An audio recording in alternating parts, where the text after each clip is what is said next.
Hello everyone, welcome back to my channel. तो आज की इस वीडियो में हम डिस्कस करेंगे कॉन्स्टिट्यूशनल अमेंडमेंट्स के बारे में। 1951 से लेकर 2021 तक की अमेंडमेंट्स को हम आज की इस वीडियो में डिस्कस करेंगे। तो आइए शुरू करते हैं पहली अमेंडमेंट के साथ। फर्स्ट अमेंडमेंट हुई थी 1951 में। इस अमेंडमेंट को इसीलिए लेकर आया जाता है कि देश नया नया आज़ाद हुआ है और सोशल एंड इकोनॉमिक इक्वालिटी पर गवर्नमेंट बात करती है। इसके चलते वो कई सारे लैंड रिफॉर्म्स लेकर आती है, लॉ बनाती है लैंड रिफॉर्म्स पर। जो जमींदार होते थे पहले, जिनसे ज़मीन लेकर दूसरे लोगों को दी जाती थी, वो जमींदार कोर्ट में जाते हैं राइट टू प्रॉपर्टी को लेकर कि हमारा राइट टू प्रॉपर्टी को सरकार वॉयलेट कर रही है। पहले ज़्यादातर ये होता था कि कोर्ट जो है वो ज़मींदार के फेवर में ही वर्डिक्ट सुनाती थी और गवर्नमेंट के द्वारा कोई लैंड का लॉ बनाया गया था, उस लॉ को कोर्ट नल डिक्लेयर कर देती थी। तो इस प्रॉब्लम को ख़त्म करने के लिए गवर्नमेंट कुछ चेंजेस लाती है। जैसे पहले ये किया जाता था कि आर्टिकल 15 में क्लॉज 4 ऐड कर दिया जाता है। इस प्रॉब्लम को देखते हुए आर्टिकल 15 में क्लॉज 4 को ऐड कर दिया जाता है, जिसमें ये कहा जाता है कि अगर गवर्नमेंट सोशली और इकोनॉमिकली बैकग्राउंड क्लासेस के लिए कोई स्पेशल प्रोविज़न बना देती है, जैसे रिजर्वेशन हो गया, तो गवर्नमेंट को नहीं रोका जा सकता कि वो कास्ट डिस्क्रिमिनेशन कर रही है। आप गवर्नमेंट को ये नहीं कह सकते कि आपने रिजर्वेशन क्यों लेकर आए। आप ये नहीं कह सकते कि वो कास्ट डिस्क्रिमिनेशन कर रही है कास्ट के बीच में। और इसमें क्या हुआ, 2 आर्टिकल्स को भी ऐड किया गया, article 31A and article 31B। ये दोनों आर्टिकल इसलिए ऐड किए गए थे कि अगर गवर्नमेंट लैंड रिफॉर्म्स को लेकर कुछ लॉ लेकर आती है, लैंड रिफॉर्म्स को लेकर, तो उसे किसी तरह से गवर्नमेंट को कोर्ट में चैलेंज करने से रोका जाए। और इसके साथ साथ गवर्नमेंट 9th शेड्यूल भी ऐड कर देती है इस कॉन्स्टिट्यूशन में। अगर इस शेड्यूल में कोई भी लॉ को ऐड कर दिया जाएगा तो उस पर कोर्ट रिव्यू नहीं करेगी। देखिए, दोबारा देखिए, अगर इस शेड्यूल में कोई भी लॉ को ऐड कर दिया जाएगा तो उस पर कोर्ट रिव्यू नहीं करेगी।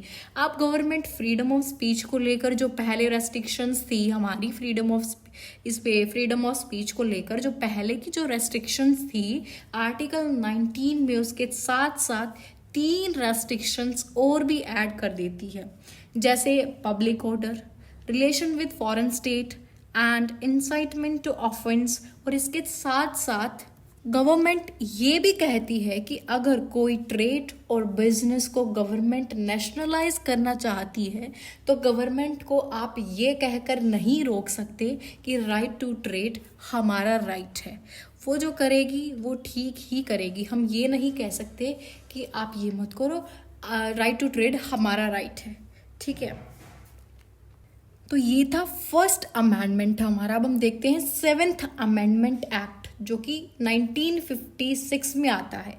ये अमेंडमेंट इसीलिए लाया गया क्योंकि स्टेट रीऑर्गेनाइजेशन कमीशन ने कुछ रिकमेंडेशन दी थी, जैसे जिसे हम फाजल अली कमीशन भी बोलते हैं। देखिए, ये अमेंडमेंट इसीलिए लाया गया क्योंकि स्टेट रीऑर्गेनाइजेशन कमीशन ने कुछ रिकमेंडेशन दी थी, जिसे हम फाजल आली कमीशन बोलते हैं। उन्होंने ये कहा था कि स्टेट को हम रीऑर्गेनाइज कर सकते हैं लैंग्वेज के बेसिस पर, इसीलिए उसके रिकमेंडेशन की इम्प्लीमेंट करने के लिए ये अमेंडमेंट लेकर आई जाती है। सबसे पहला चेंज इसमें ये किया जाता है, इस अमेंडमेंट में सबसे पहला चेंज ये किया जाता है कि जो स्टेट की क्लासिफिकेशन होती है A, B, C and D की कैटेगरी में, उसको रिमूव कर दिया जाता है और इंडिया में 14 स्टेट्स और 6 यूनियन टेरिटरी फॉर्म्ड की जाती हैं। और अब सेकंड चेंज इस अमेंडमेंट में ये किया जाता है, ये लेकर आया जाता है कि 2 या 2 से ज़्यादा स्टेट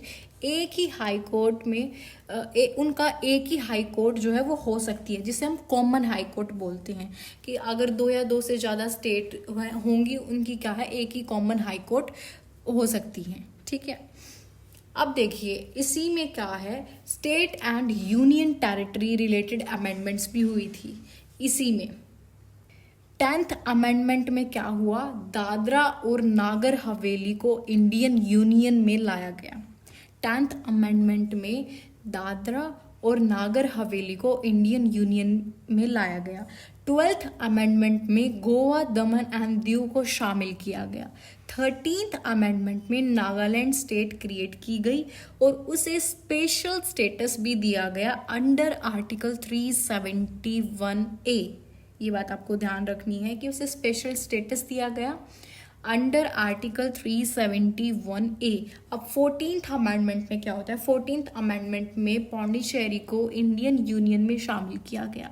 22 अमेंडमेंट को मेघालय को एक ऑटोनॉमस स्टेट क्रिएट किया गया। 22nd अमेंडमेंट में मेघालय को एक ऑटोनॉमस स्टेट क्रिएट किया गया।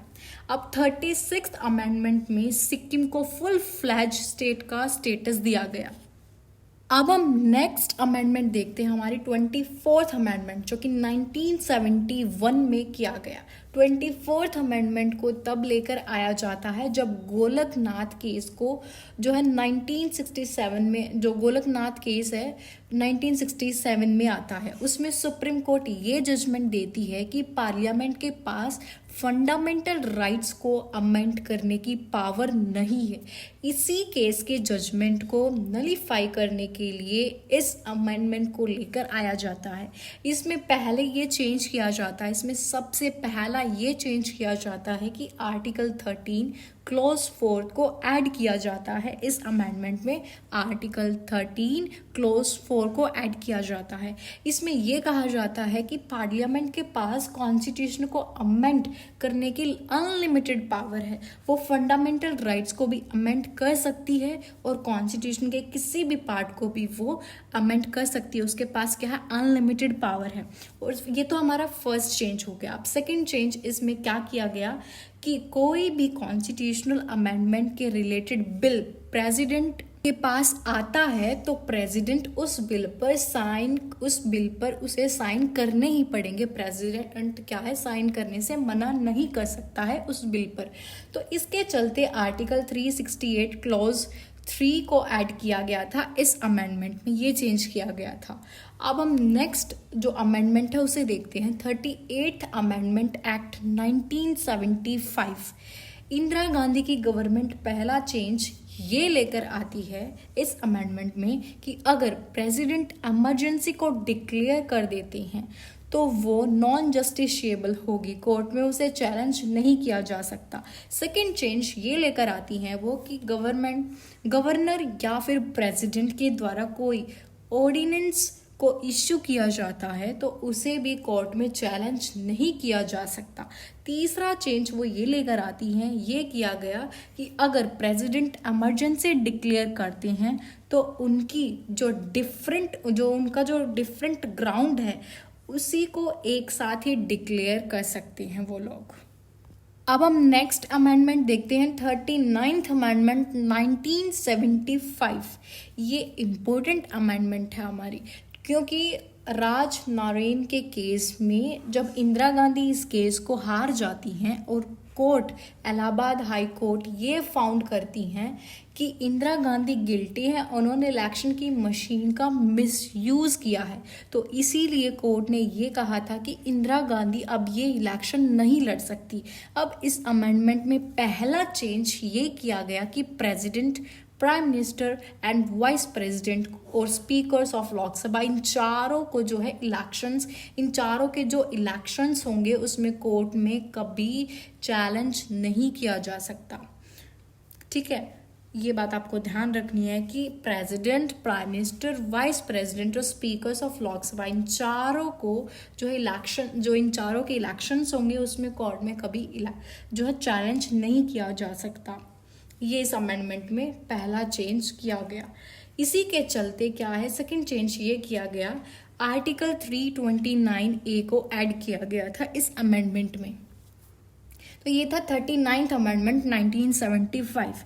अब हम देखते हैं नेक्स्ट अमेंडमेंट, 42 अमेंडमेंट 1976। देखिए, ये जब लाई जाती है, ये अमेंडमेंट जब लाई जाती है जब देश में इमरजेंसी लगी होती है, इस अमेंडमेंट ने कॉन्स्टिट्यूशन में बहुत सारे चेंजेस किए हैं। इसे हम एक मिनी कॉन्स्टिट्यूशन भी कहा जाता है। क्या कहते हैं इसे? हम एक मिनी कॉन्स्टिट्यूशन भी कहते हैं, क्योंकि ये इमरजेंसी के टाइम पर आई है। तो ये अमेंडमेंट ये इंश्योर करती है कि किसी तरह से सेंट्रल गवर्नमेंट जो है वो और भी ज़्यादा स्ट्रॉन्ग हो जाए। इसमें सबसे पहला चेंज ये किया जाता है, प्रियम्बल में 3 वर्ड ऐड किए जाते हैं हमारे प्रियम्बल में। सबसे पहला चेंज किया जाता है। 3 वर्ड कौन कौन से ऐड किए जाते हैं? Socialist, secular and integrity. और इसमें फंडामेंटल ड्यूटीज का भी एक चैप्टर जो है वो ऐड किया जाता है, जिसमें न्यू पार्ट 4th ए को ऐड किया जाता है।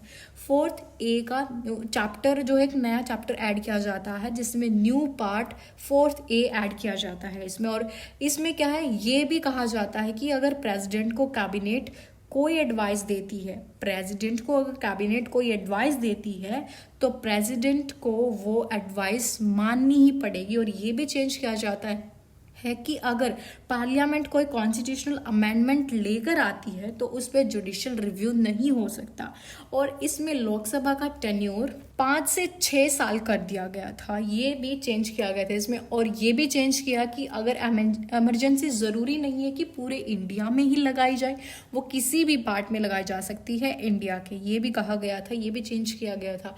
और ये भी इस 42nd अमेंडमेंट ने चेंजेस किए थे, जैसे 4 नई डायरेक्टिव प्रिंसिपल्स किए थे इसमें। जैसे first, healthy development of children, आज जो आता है आर्टिकल 39 में 4 नए डायरेक्टिव प्रिंसिपल्स किए थे, इसमें चेंजेस किए थे। जैसे हमने फर्स्ट पढ़ा आर्टिकल 39। अब next article 39A, free legal aid for poor, participation of workers in the management of industries, जो कि आता है आर्टिकल 43A। एंड नेक्स्ट है protection of environment, article 48A। एक और चेंज इसमें किया गया कि स्टेट लिस्ट में से 5 सब्जेक्ट निकाल कर कॉन्करेंट लिस्ट में ऐड किए गए। इसका मतलब ये हुआ कि जिस पे पहले स्टेट लॉ बना सकती थी उस पे सेंटर भी लॉ बना सकेगी। ये चेंज यहाँ पर बहुत बड़ा किया गया। अब नेक्स्ट अमेंडमेंट देखते हैं। नेक्स्ट है 52nd अमेंडमेंट 1985। इसे हम एंटी डिफेक्शन लॉ भी कहते हैं। इसमें ये चेंज किया गया था कि इसमें ये चेंज किया गया था कि इलेक्शन जीतने के बाद जो एमपी और एमएलए अपनी पार्टी को चेंज कर लेते हैं, दूसरी पार्टी को ज्वाइन कर लेते हैं चेंज करके, तो उन्हें डिस्क्वालीफाई कर दिया जाएगा। और इसी को देखते हुए 10th शेड्यूल भी इसमें ऐड किया गया था। इस अमेंडमेंट में हमारे कॉन्स्टिट्यूशन में 10th शेड्यूल को ऐड किया गया था 52nd अमेंडमेंट 1985 में। ठीक है, अब हम नेक्स्ट अमेंडमेंट देखते हैं 61st अमेंडमेंट 1989। इस अमेंडमेंट में ये चेंज किया गया था कि जो वोटिंग एज है वो 21 साल से कम करके 18 साल की गई थी। जैसे पहले 21 साल होती थी तो उसे चेंज करके 18 साल यहाँ पर जो वोटिंग एज थी वो की गई थी 18 साल। नेक्स्ट जो अमेंडमेंट है वो ही थी 1991 में 69th अमेंडमेंट। देखिए, इसमें ये चेंज किया गया था कि यूनियन टेरिटरी जो दिल्ली थी उसमें एक स्पेशल स्टेटस दिया गया, national capital territory of India, national capital territory of Delhi है यहाँ पर। दिल्ली की लेजिस्लेटिव असेंबली को 70 सीट्स दी गई और 7 मेंबर काउंसिल ऑफ मिनिस्टर बनाने की परमिशन भी ऐड की गई थी इस अमेंडमेंट में। यह आपको ध्यान रखना है कि 70 सीट दी गई और 7 मेंबर जो है काउंसिल ऑफ मिनिस्टर बनाने की परमिशन भी यहाँ पर ऐड की गई थी।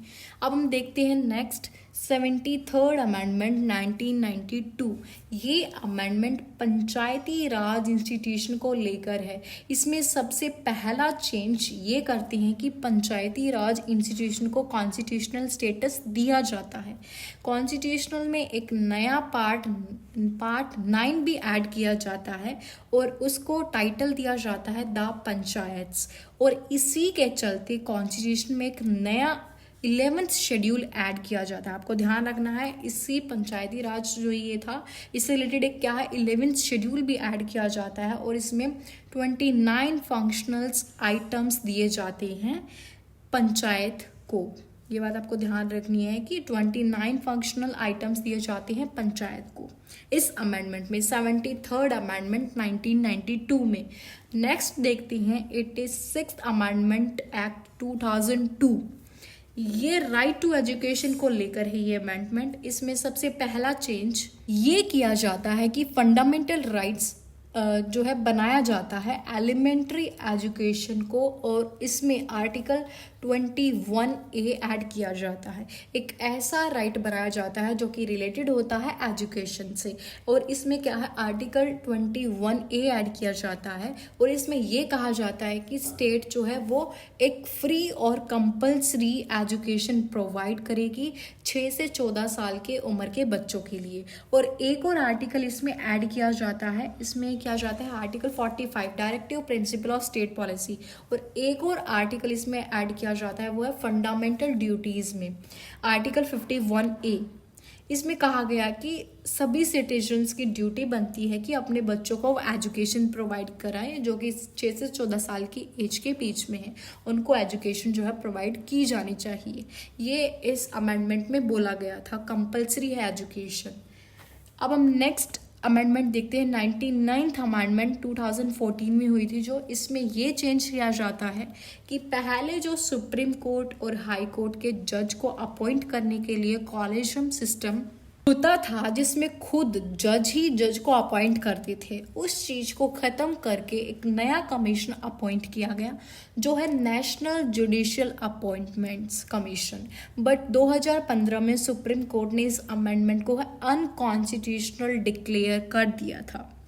अब नेक्स्ट देखते हैं 101 अमेंडमेंट जो की हुई थी 2016 में। इस अमेंडमेंट में जीएसटी को लेकर देश में इंट्रोड्यूस किया गया।